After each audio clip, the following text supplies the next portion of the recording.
Yesterday, the market applauded. Screens were green. Commentators smiled. Gold closed out 2025 with a historic performance, up nearly 65%, the strongest annual gain since 1979.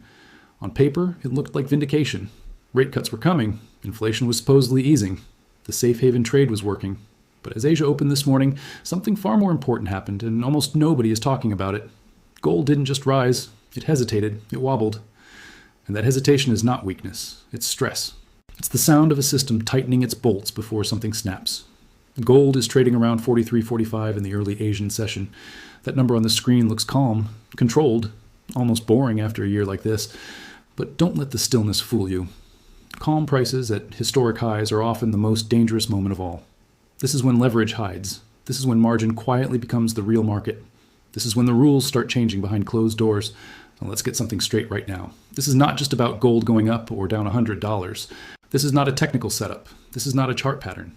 What we are watching is a transition, a shift from a price discovery market to a collateral management market. And once you understand that difference, everything you're seeing right now will make sense. The Federal Reserve cut rates by 25 basis points in December, bringing the target range down to 3.5 to 3.75%. On the surface, this was framed as a careful, measured move, a sign of confidence. But listen closely to the dissent. One governor wanted a jumbo cut. 2 regional presidents wanted no cut at all. That is not consensus. That is fracture. That is a committee trying to steer a ship through fog while arguing about where the rocks are. The minutes confirmed what the statement tried to hide. Most officials believe further cuts are coming, but they have no agreement on timing or scale. Translation, they are reacting, not leading. And every cut they make reduces the opportunity cost of holding gold, not because gold suddenly becomes attractive, but because cash quietly becomes radioactive. Gold does not yield. That has always been the argument against it. But what happens when yields fall while risk explodes? What happens when the return on cash no longer compensates you for uncertainty? At that point, gold stops being an investment and starts being collateral. And collateral is not priced the way assets are priced. Now layer in geopolitics. Israel and Iran are locked in a shadow conflict that is one miscalculation away from open escalation. The United States and Venezuela are circling each other economically and politically. Shipping lanes are vulnerable. Energy flows are fragile, and global investors know something that retail traders often forget. In a real crisis, correlations go to 1. Everything sells, except what settles. That's why gold finished the year the way it did, not because inflation was beaten, not because growth is strong, but because trust is thinning. And when trust thins, gold thickens. But here's where the story takes a turn that most people are not prepared for. This week, the CME Group raised margin requirements on gold and silver futures. Not once, twice. December 26th, effective December 29th. Then again on December 30th, effective after December 31st. 2 hikes in 1 week. That is not routine. That is defensive. Margins are not about price direction. They are about volatility and default risk. When an exchange raises margins, they are telling you something without saying it out loud. They are saying the probability of disorderly moves has increased. They are saying that the clearinghouse wants more protection because they don't trust participants to survive the swings. This is where many traders get confused. They think higher margins are bearish. Sometimes they are, but more accurately, they are constrictive. They remove leverage from the system. They force weak hands out. They turn price discovery into a cash-only game. And when that happens at record prices, the market doesn't just correct. It thins. Thin markets don't fall gently. They gap. They air pocket. They overshoot in both directions. That why moves of $100 to $250 in a single session are no longer extreme scenarios. They are table stakes. This morning, as Asia opened, the risk skew leaned lower. Not because the gold story is broken, but because margins don't care about narratives. They care about liquidity. And when liquidity is stressed, the first move is often down. Not because sellers believe, but because someone has to raise cash. Now ask yourself this. Who is most sensitive to margin changes? Not central banks. Not sovereign funds. Not long-term holders. It's the leveraged players, the funds, the traders, the paper participants. And when they are forced to reduce exposure, price action can temporarily disconnect from fundamentals. That SYU, hearing warnings about a possible drop toward 42.10 or even 40.050. These levels are not forecasts. They are stress tests. They are points where the market asks, who is still here without leverage? But here's the part that almost nobody connects. And while margins are rising in paper markets, physical dynamics are moving in the opposite direction. Central banks have been the dominant buyers of gold for 2 years, but they are patient predators. They do not chase. They wait. They let volatility do the work. If gold drops sharply on margin-driven selling, that is not the end of the move. That is the invitation. There is a narrative circulating that central banks will not buy at elevated prices. That is only half true. They will not buy into momentum, but they absolutely will buy into stress. And stress is exactly what higher margins are designed to create. Now look east. China is implementing new export licensing regulations for silver starting January 1st, replacing the old quota system. Officially, this is about ensuring domestic supply for strategic industries, solar, EVs, electronics. But markets don't respect silos. When silver supply is constrained, gold absorbs part of the monetary demand. Always has, always will. China understands something the West still pretends to ignore. Industrial metals and monetary metals are not separate worlds. They are connected through trust, energy, and policy. If silver becomes strategically controlled, gold becomes strategically indispensable. This is why gold is not just reacting to Fed cuts. It is front-running a policy divergence. Western markets are trying to manage volatility. Eastern markets are securing supply. One is reactive, the other is proactive. Now let's talk about currencies, because this is where the illusion really starts to crack. In times of uncertainty, the US dollar usually strengthens. That's the textbook. And yes, the dollar can still rally in risk-off moves, but here's the problem. The dollar is no longer the only safe haven in the room. The Japanese yen is reclaiming that role. And gold is not competing with them, it is arbitrating between them. When both the dollar and the yen can rise as safe havens, what does that tell you? It tells you that capital is not seeking yield, it is seeking shelter.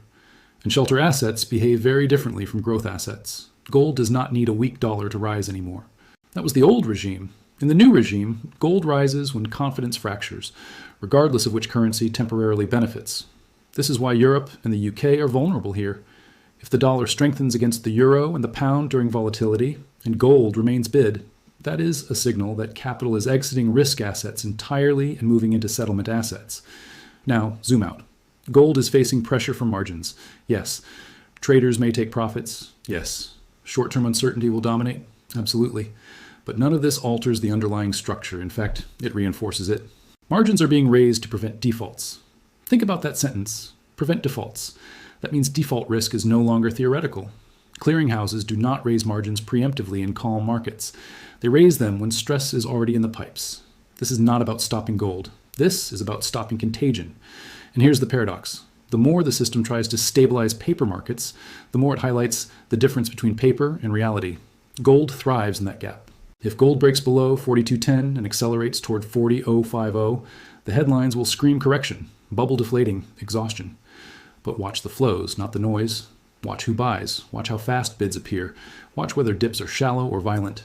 That tells you everything. On the upside, a decisive break above 43.75 is not just technical.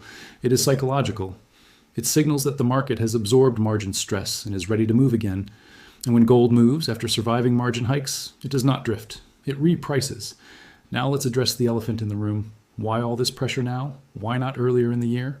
Because gold is no longer a fringe asset. At these levels, it is systemically relevant. It affects balance sheets. It affects collateral frameworks. It affects confidence. Gold at 2,000 was a hedge. Gold at 4,000 plus is a statement.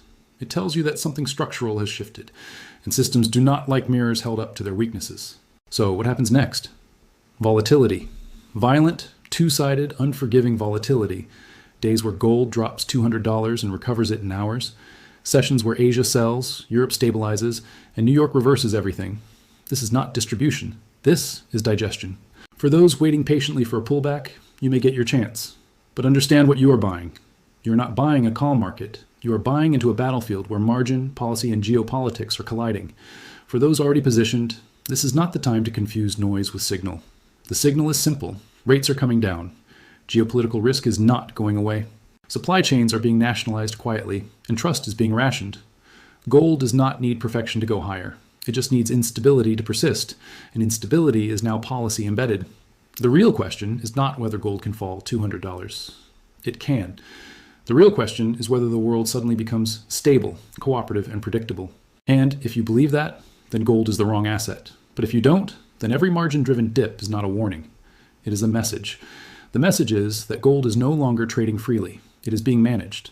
And managed markets eventually break out in ways nobody controls. This year didn't end with fireworks. It ended with tension. And tension is what precedes rupture. Gold at 43.45 is not the story. Gold surviving margin hikes, rate cuts, and geopolitical stress is. Watch the next few sessions carefully, not for direction, for behavior. Because behavior tells you who is in control, and right now, control is very much in question. And here's the part most people still don't understand, even after everything we've just laid out. Gold is no longer reacting to news. News is reacting to gold. That is the inversion that marks the late stage of every monetary cycle. When gold was 2,000, headlines explained it. At 4,345, headlines justify it.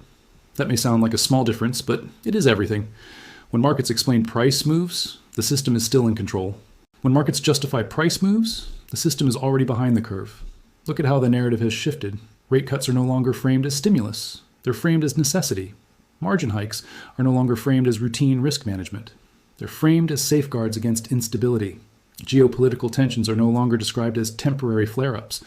They are described as persistent realities. This is not language chosen by accident. This is language chosen under pressure. Now, let's talk about something that hasn't made headlines yet, but will. The behavior of clearinghouses under prolonged volatility. Clearinghouses exist to do one thing: guarantee settlement. They are the final firewall between order and chaos. And when clearinghouses start raising margins repeatedly in short succession, they are signaling that volatility assumptions embedded in their models are no longer reliable. That matters because every modern financial market rests on assumptions. Assumptions about liquidity, assumptions about counterparties, assumptions about time. Gold challenges all three. Gold settles. Gold does not default. Gold does not need a counterparty. And in a world where defaults are being quietly modeled as plausible outcomes, that becomes a problem for paper markets.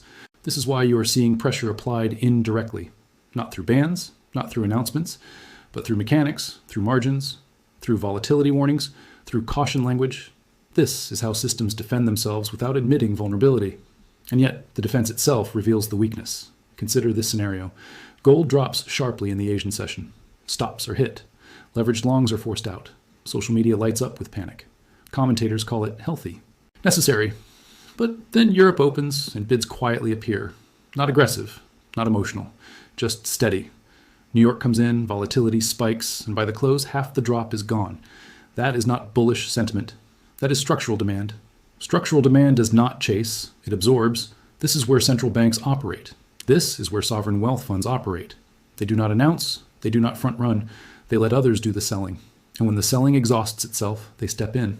That immediate is why the idea that central banks are waiting for lower prices misses the point. They are waiting for stress. And stress is what margin hikes are designed to create. Now zoom out again and look at the calendar. We are entering a year where the Fed has openly acknowledged that further rate cuts are likely, contingent on inflation cooling. But inflation does not need to reaccelerate for gold to rise. It simply needs to remain unpredictable. And unpredictability is now baked in. Energy markets are fragile, shipping routes are exposed, elections are approaching across multiple regions, debt levels are unserviceable without financial repression. None of this resolves cleanly, it grinds. Grinding environments are gold environments. And here's where the mistake happens. People assume that because gold has already had a historic run, the move is done. That thinking assumes linearity.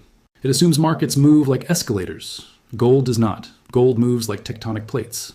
Long periods of pressure, followed by violent repricing. 1979 was not the end of gold's story. It was the beginning of a decade-long recalibration. And the conditions today are more complex, more leveraged, and more interconnected than they were then. Back then, margins were lower, derivatives were simpler, and globalization was in its infancy. Today, everything is financialized, everything is collateralized, everything is interconnected. That means when stress appears, it doesn't stay localized. Gold sits at the center of that web. Now consider the currency angle again, because this is where the next misunderstanding will occur.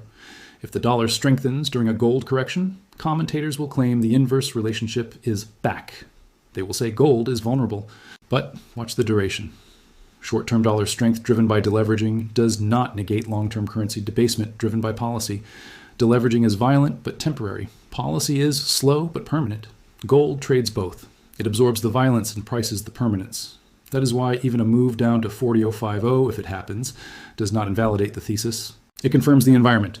Volatility plus policy accommodation plus geopolitical risk equals sustained demand for neutral collateral. Now let's talk about silver for a moment, because even though this is a gold-focused analysis, silver is the canary. China's move to tighten control over silver exports is not isolated. It is part of a broader shift toward resource security. When nations begin securing industrial inputs, monetary metals are never far behind. Gold benefits from silver stress not because of substitution, but because of signaling. When industrial metals become strategic, monetary metals become insurance. And insurance is not priced like speculation. This is why attempts to cap precious metals through margin hikes always fail in the long run. They reduce speculative excess, yes. They flush weak hands, yes. But they also reduce paper supply. And when paper supply contracts, while physical demand remains, price discovery shifts. You don't stop a fire by removing oxygen if the fuel is still burning. You simply change how the fire behaves. Gold in 2026 will not be smooth. It will not be polite. It will not reward impatience, but it will reward understanding. The understanding is this. Gold is transitioning from a trade to a reserve asset in real time. That transition is never linear. It is messy, it is contested, and it is volatile. So when you see margin hikes, do not ask, is this bearish? Ask, why now? When you see rate cuts, do not ask, is inflation beaten? Ask, what broke? When you see geopolitical risk persist without resolution, do not ask, will it calm down?